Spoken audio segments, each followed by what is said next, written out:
The courtroom was thick with tension, the air heavy with anticipation. Every corner of the room seemed to echo with the weight of the case at hand.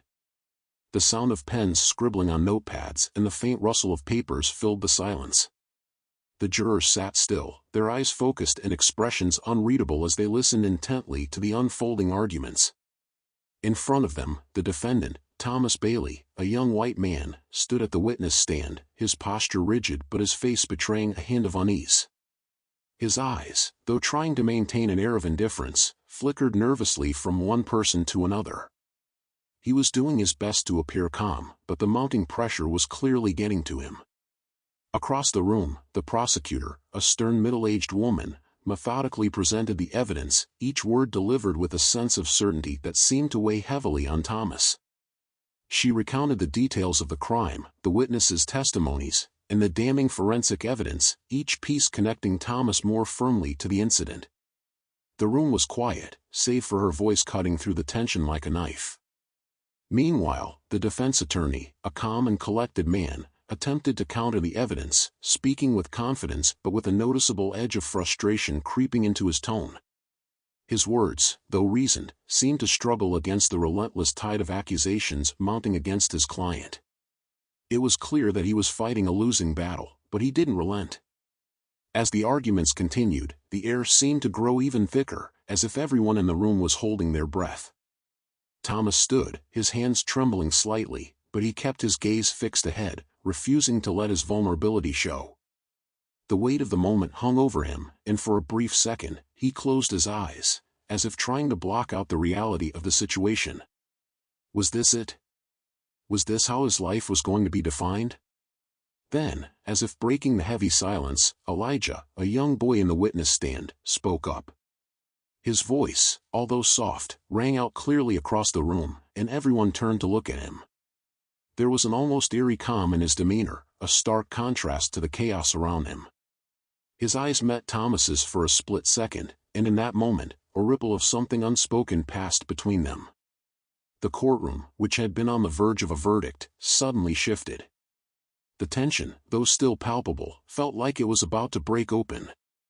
The words Elijah spoke would change everything, setting the stage for a revelation none of them could have anticipated.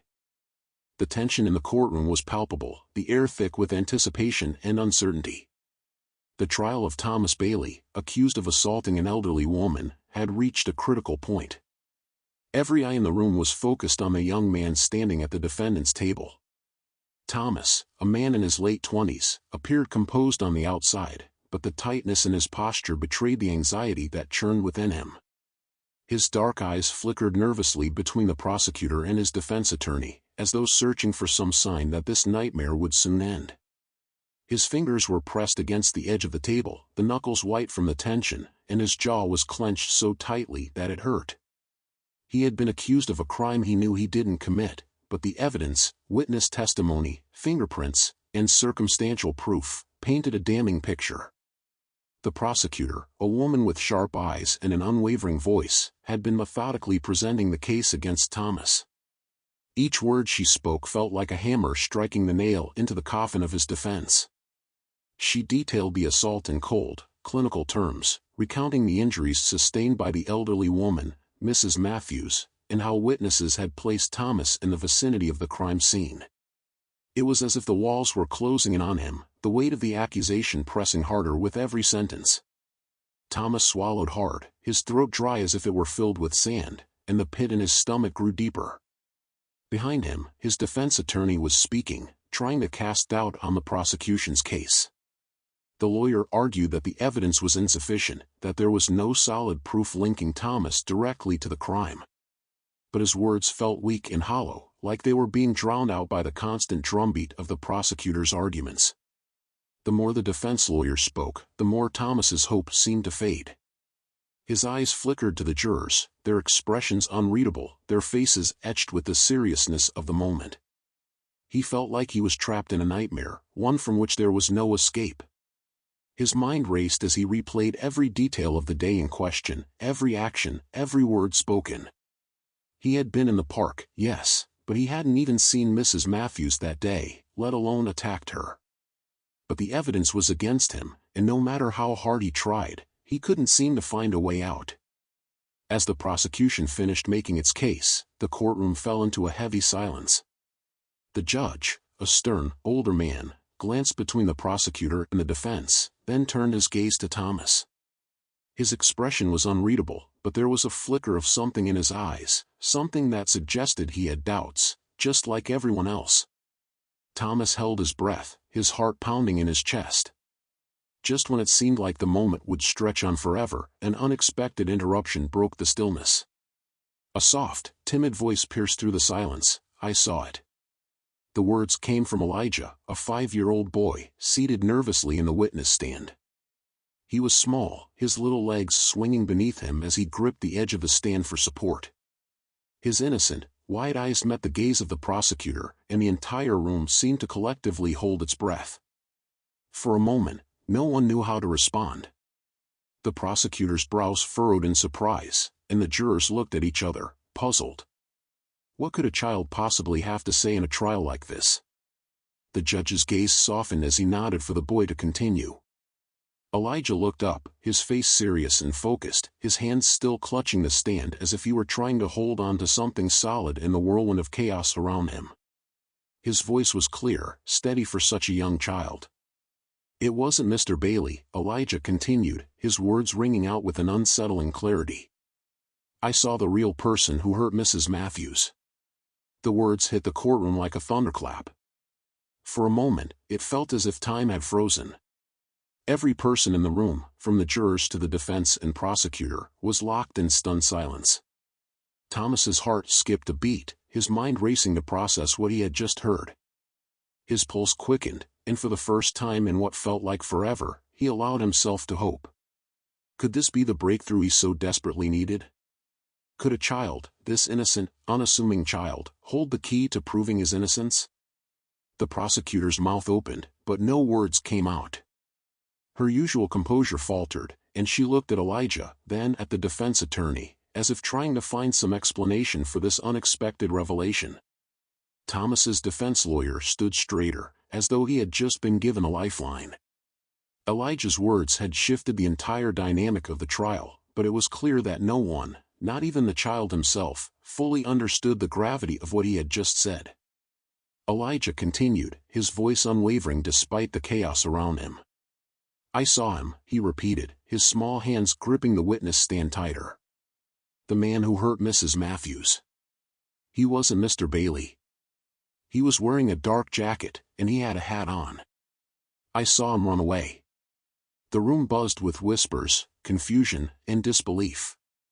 The jurors exchanged hurried glances, their expressions uncertain. Thomas couldn't tear his gaze away from the boy. A surge of gratitude and disbelief washed over him. Elijah was offering him a chance to escape the nightmare, a chance to clear his name. But could his testimony really change the outcome of the trial? Could a child's words be enough to undo the damage done by the overwhelming evidence against him? Thomas's mind was spinning. For the first time in what felt like forever, the crushing weight of the accusations began to lift, even if just a little. He took a deep breath, his chest feeling slightly less tight. It wasn't over yet, he knew that. But in that moment, Elijah had given him something he hadn't dared to hope for, a way out. The courtroom was still buzzing with whispers as the judge called for order. The defense lawyer stepped forward, ready to question Elijah further, and the prosecutor tried to regain her composure. But Thomas remained focused on the boy in the witness stand. Elijah had spoken the truth. Now, it was up to everyone else to decide what would happen next. The atmosphere in the courtroom was electric with shock and disbelief. A murmur rippled through the gallery as Elijah, the 5-year-old boy, had just uttered the most unexpected words. His voice, soft but undeniably clear, had pierced through the tension, leaving the entire courtroom in a state of stunned silence. His testimony, though simple in its phrasing, carried the weight of innocence, the kind that could shatter the carefully constructed case the prosecution had spent days building. The judge, normally stern and composed, seemed to falter for a moment, his gavel frozen in his hand. He blinked as if trying to process what had just happened, his mind racing to understand the implications of this child's words. The defense attorney, whose face had been tight with concern throughout the trial, now wore an expression that combined surprise and hope. He sat a little straighter in his chair, his eyes narrowing as if the revelation had ignited a spark of possibility. This could change everything. Elijah's testimony could be the key to turning the case in their favor. On the other side of the courtroom, the prosecutor seemed momentarily thrown off balance. Her lips pressed together in a thin line, and her eyes flit to the defense attorney, searching for any sign of an advantage. She had expected this trial to be a clear-cut case. Thomas Bailey, with all the evidence stacked against him, was supposed to be an easy conviction. But now, with one simple sentence from a child, everything had been called into question. She recovered quickly, though, her professional mask sliding back into place. "Objection," she called sharply, her voice cutting through the murmur of the room. "This testimony is unreliable. The child cannot be trusted to provide coherent testimony." Despite her attempt to regain control, there was no denying the weight of what had just been revealed. The jury sat frozen, their eyes darting between the boy and the prosecutor, the unease palpable in the air. Some of the jurors exchanged uneasy glances, their previous certainty about the case beginning to crack. Could this child have truly witnessed something that would turn everything on its head? But as if to complicate matters further, Darius King, one of the key witnesses in the case, shifted uneasily in his seat in the gallery. His reaction was subtle at first, a slight twitch of his shoulders, a brief glance toward Elijah, then a quick look at Thomas Bailey. But it was enough to catch the attention of the sharp-eyed jurors. Darius's discomfort was noticeable, even if only for a split second. He had been silent for most of the trial, a seemingly insignificant figure sitting quietly at the back, offering nothing more than the occasional, detached glance at the proceedings. But now, something had changed. His entire posture seemed to tighten, as if he were no longer just an observer, but someone deeply involved in the unfolding drama. The defense attorney noticed Darius's shift in behavior immediately. His eyes narrowed as he observed the man's tense body language, his fingers tapping nervously against the wooden armrests of the gallery seat. There was a cold sheen of sweat forming on Darius's forehead, and his usually calm, indifferent demeanor was nowhere to be found.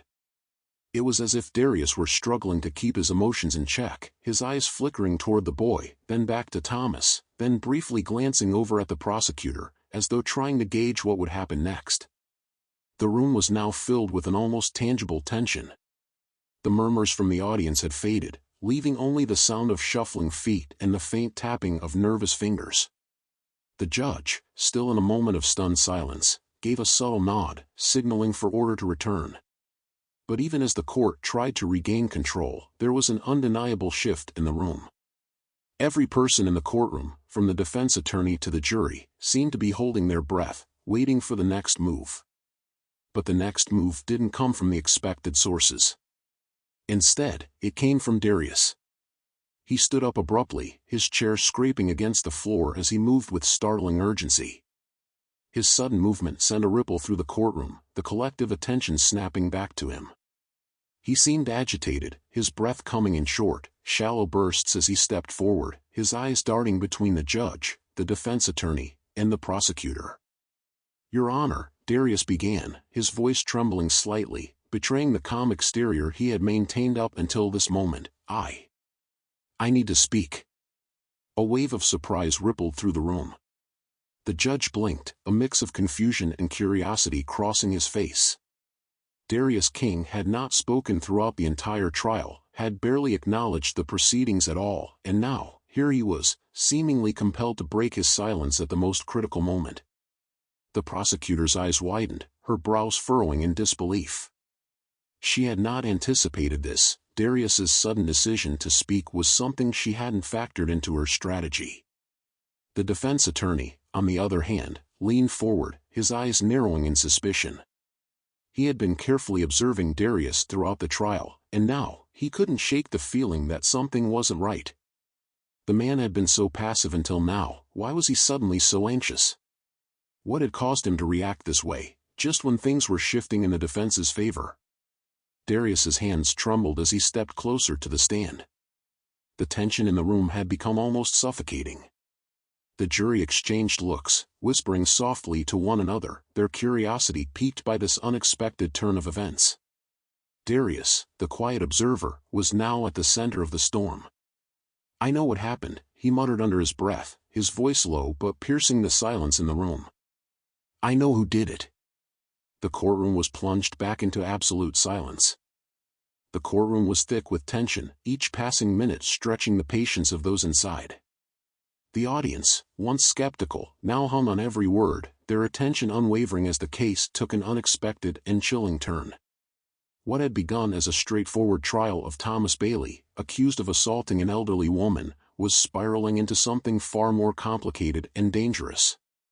The dramatic tension in the room intensified when, after Elijah's unexpected testimony, the defense lawyer shifted the focus to Darius King, the witness whose testimony had been pivotal in Thomas Bailey's indictment.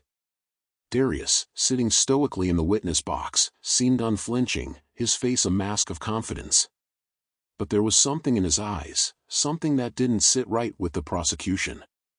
His mannerisms, the way he glanced nervously toward the back of the courtroom when no one was watching, the subtle shift in his posture whenever a question he wasn't expecting was posed, it all painted a picture of a man desperately trying to maintain control while desperately hiding something.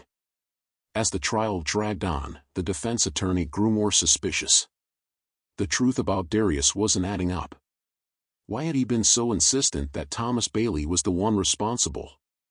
Why did he show so little emotion when discussing the elderly woman's attack, but suddenly become overly defensive when questioned about his own connections? Something was off, and the defense knew they needed to dig deeper. So, behind the scenes, the investigation into Darius King began. At first, there was little to go on, just a series of cryptic statements and subtle inconsistencies in his previous testimony. But as the defense delved into his background, a disturbing pattern started to emerge. Darius wasn't just a concerned witness, he had been involved in shady dealings, operations that seemed to stretch across a vast network of underworld figures. It wasn't long before the breakthrough came. The defense attorney obtained security footage from various locations, businesses, parking lots, even street corners, where Darius had been seen meeting with individuals whose identities were not only unknown but deeply unsettling. The footage revealed Darius in a series of clandestine meetings, exchanging briefcases and envelopes in quiet, discreet locations. Each meeting was hurried, methodical, the exchange of goods almost too swift to register. But the camera's sharp eye didn't miss a thing, and the video evidence now began to paint a picture of a man involved in something far darker than a simple witness to an assault. One particular piece of footage caught the eye of the investigators, a grainy shot from a camera in a parking garage, showing Darius meeting with a man who had only been identified as Mark. The briefcase that was passed between them seemed ordinary enough, but when it was later examined, it was revealed to contain large sums of untraceable money. The briefcase wasn't a tool for a simple transaction, it was a signal that something far more intricate was going on. The defense team quickly discovered that Mark had connections to criminal organizations, people whose actions had come under suspicion in multiple cases, including a few unsolved assaults and robberies. The pieces were beginning to fall into place, each discovery more chilling than the last. Darius, it seemed, wasn't just part of the courtroom drama. He had been the architect of a much larger scheme, one that had been set into motion long before Thomas Bailey had been accused. What had seemed like a random series of events, meetings in dark alleys, hurried exchanges, cryptic phone calls, now appeared to be part of an organized effort to frame someone for a crime that had never occurred. And Darius was at the center of it all. The most damning piece of evidence came when the investigators uncovered a series of photographs. These images were taken just days before the attack on the elderly woman, showing Darius in the presence of a man who had been seen leaving Thomas Bailey's home shortly before the alleged assault. This man, another shadowy figure, had been tied to unsavory activities in the past, and his connection to Darius was enough to send shockwaves through the courtroom. How could Darius, who had painted Thomas Bailey as the prime suspect, have been in contact with someone tied to the very scene of the crime? And more importantly, what role had he played in orchestrating this series of events? As the evidence mounted, the mood in the courtroom shifted. The prosecution, once confident in its case, now found itself on the back foot. The prosecutor's voice faltered as the defense laid out the full extent of Darius King's involvement in a web of lies and deceit. The defense attorney stood with a sense of determination, each new revelation serving as a nail in the coffin for the prosecution's theory. With every video, every photograph, and every transaction brought into the light, it became impossible to ignore the darker truth: Darius King had been manipulating the system for his own gain. The calm, collected man in the witness box had been playing a dangerous game, using his position to cover up his involvement in illegal dealings, and now the truth was beginning to surface. The courtroom, once buzzing with confusion, now simmered with shock and disbelief.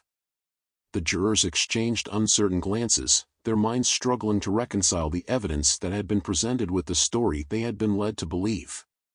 The case that had once seemed like an open and shut matter was now mired in complexity, each layer of truth revealing a darker, more troubling reality. The question remained: how deep did Darius's involvement go, and how much of the truth would be revealed before the trial reached its conclusion? The defense lawyer, eyes narrowing in focus, could feel the shift in momentum. It was clear now that the case was no longer just about proving Thomas Bailey's innocence.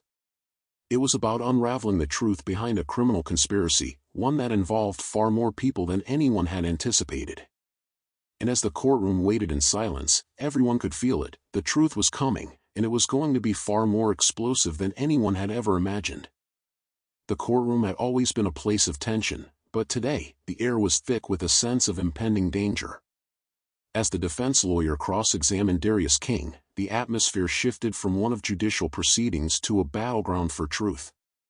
What had initially seemed like a straightforward case involving the assault of an elderly woman, Monica, had now become something much darker.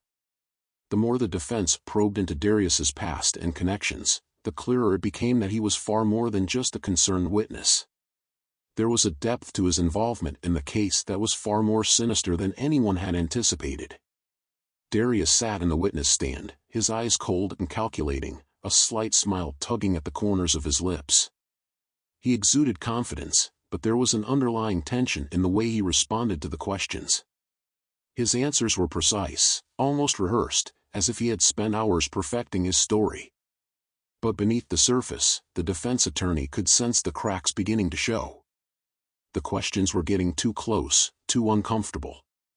The more Darius spoke, the more his carefully constructed facade began to slip. In the back of the courtroom, Monica watched intently, her heart racing with a mixture of dread and disbelief. She had always known something was off about Darius, but she had never imagined that he would be capable of orchestrating such a complicated web of lies and manipulation. She had trusted him once, but now, as the defense uncovered more about his shady dealings, she realized that he had been playing her from the beginning. He wasn't the kind-hearted, concerned neighbor he had portrayed himself to be. He was a master manipulator, and he had used her, Elijah, and everyone around him to achieve his own twisted goals. As the defense lawyer presented new evidence, photos, videos, and financial records, the picture of Darius King's involvement in the crime began to emerge. The defense had discovered that Darius wasn't just a bystander, he had been a key player in orchestrating the events surrounding the attack on Monica. But it wasn't just about framing Thomas Bailey.